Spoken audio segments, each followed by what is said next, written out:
Imagine having your best skills stolen from you. Nobody knows who you are, and you're torn away from everybody whom you've ever loved.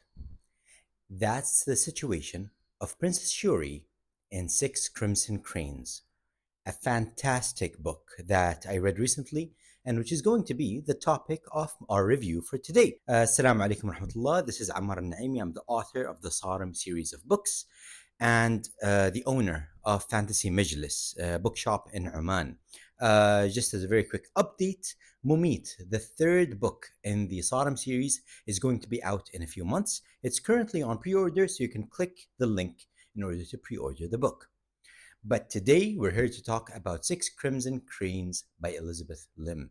As always, when we review a book, we're going to talk about the world, the plot, the magic system, the characters, and then the writing style, and finally, if we can, any philosophical implications that I found while reading the book.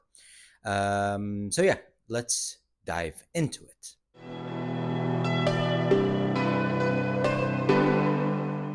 Six Crimson Cranes can be summed up in one word: polished. This is a fantastically paced book. It really knows what it's doing. It's well targeted, and uh, how can I describe it? Honestly, it's better Snow White, in my opinion, because there are strange soft magic systems. There's seven dwarves, except it's the seven brothers, the princes, and there's a bad stepmother. So I mean, come on. Basically, what the book is about, it's about this brat of a princess called Princess Shiori, who is supposed to marry a wealthy warlord, I think, and she really hates him, like to an extent you cannot believe.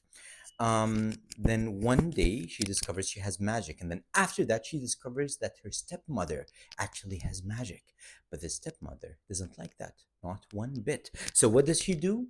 She curses her and her brothers. The seven or six brothers are turned into cranes, and Princess Shiori has a wooden bowl placed on top of her head. It's stuck there so nobody can see her face, and she's cursed to never be able to speak. If you speak, your brothers will die. You will lose a brother for every syllable that you utter. And then she's whisked away into a world where she now, she needs to find her brothers, um, get rid of the curse, and defeat her stepmother once and for all so that she can regain her place as a princess. Now, let's talk about the setting, the world building.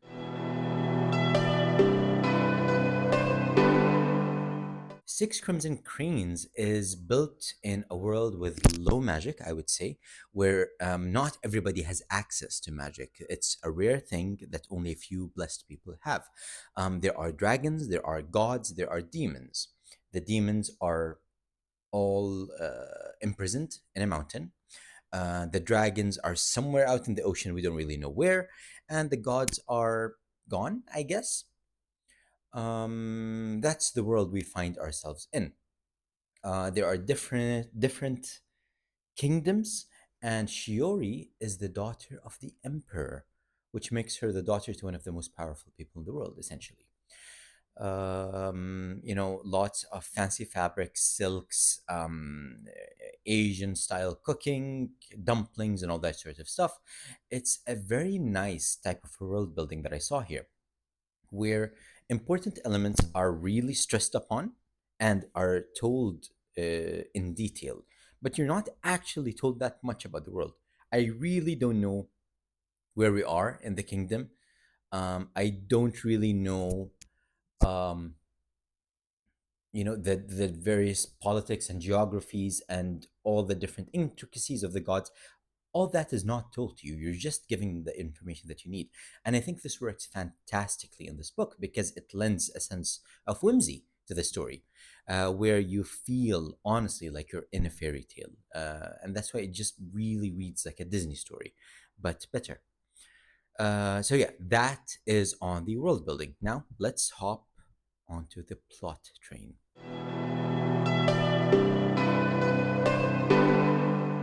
Like I said, the plot of Six Crimson Cranes is probably my favorite part of the book, honestly, because the book is very well paced. It really hits every beat which is expected in this type of story. It's very pop culture, I would say, where it starts with an inciting incident, and then immediately you learn more about the princess, and then you see that she's a brat, and then there's conflict with her stepmother, and oh, she's cursed. End of Act One, and so on and so forth. And it's hitting every beat that's expected of it. Like the pace is so spot on that I can almost tell that either this is a very well plotted book, very well outlined, or it's very, very well edited. So congratulations to Lim or her editor, or both, honestly speaking. Why do I think this works well? I think it works well because I believe this is a book that's very beginner friendly, and part of its beginner friendliness is its fast pacing and its plot. Like it feels nostalgic, even though it's your first time reading this book, because it really hits a lot of the things that you're expecting in this kind of trope. So if you like Disney, you will like this book.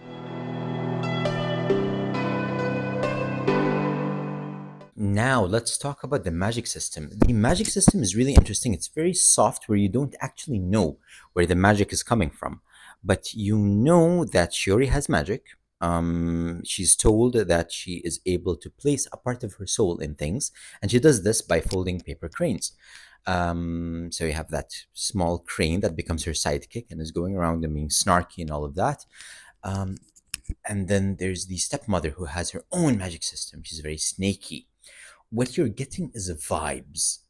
And yes, there are details for each magic system, but you're getting them in a very simplistic way, where you can tell there are specific rules, a specific set of rules, but they're not explained in any real detail. And I think, again, that works very well for this kind of story, because it allows you to focus on the plot, to focus on the characters, and to really just feel the magic flow. And come on, by the way, for most of the story, Shiori doesn't have access to her magic. So it's her trying to figure stuff out. Slight spoiler, she is expected to build a magical tool in order to capture her stepmother. So that becomes like the story. It's like, okay, you have to go find your brothers, build that tool, and then save everybody.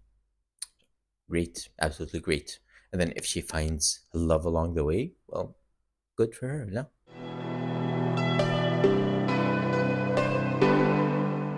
Okay, so that was the magic system. Now let's talk about character.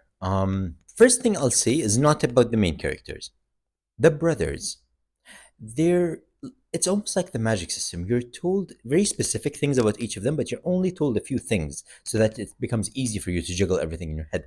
That's because the brothers are the seven dwarfs of Snow White. That's what they are.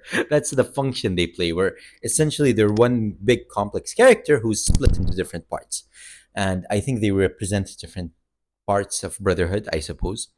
Um, but it is lovely. It's just such a nice breath of fresh air, because it's so classic, because it's almost nostalgic in a way. Um, Shiori herself is a brat, but you don't mind because she's a very resourceful brat. Like she proudly goes like, "I'm a liar. I will trick everybody, and I will solve any problem by tricking people." And she does, and it works, and it's fun, which is really cool. He's like, I'm gonna go and I'm gonna steal some apples, and then when I steal the apples, I'll make some stew with the apples, and then they'll let me go, and it works. Just lovely, just absolutely lovely. Um, I also really liked the one part, or like the couple of parts, where okay, now we're getting into deeper into character. Shiori's character is about uncovering parts of herself, right? And it's about her discovering that she was wrong about her prejudice against her fiance. She discovers that she's wrong about some of her brothers. She discovers that she didn't understand her stepmother, um, because she used to love her when she was a kid.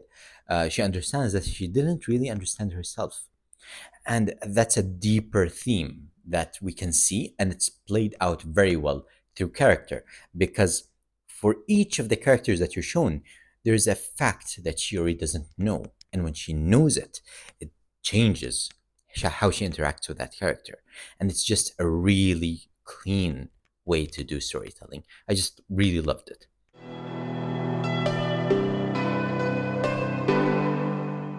Now, philosophical undertones in the book. I couldn't find any at first, but then I really, really thought deeply about it. And I think that this book reminds me a little bit of something that I think I read in Plato. I think it was in Plato, where essentially we're talking about identity and where identity comes from.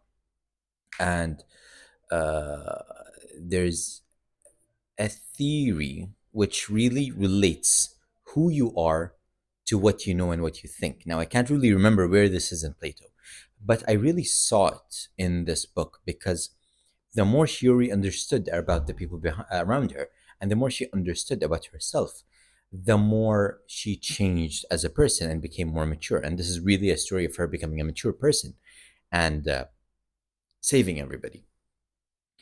And so that I think is a really specific philosophical undertone that I saw in this book, because you could see how knowledge and understanding and memory actually affects how you work as a person, and maybe actually changes who you are as a person. And so that was a part that I really liked about the book. Anyways, that's everything about Six Crimson Cranes. I think I gave it a 4 out of 5 on Goodreads. And yeah, if you liked this review, click the like, comment, follow. Go to my Instagram where you can find out more stuff. Check out the other reviews in this channel. And as always, keep reading.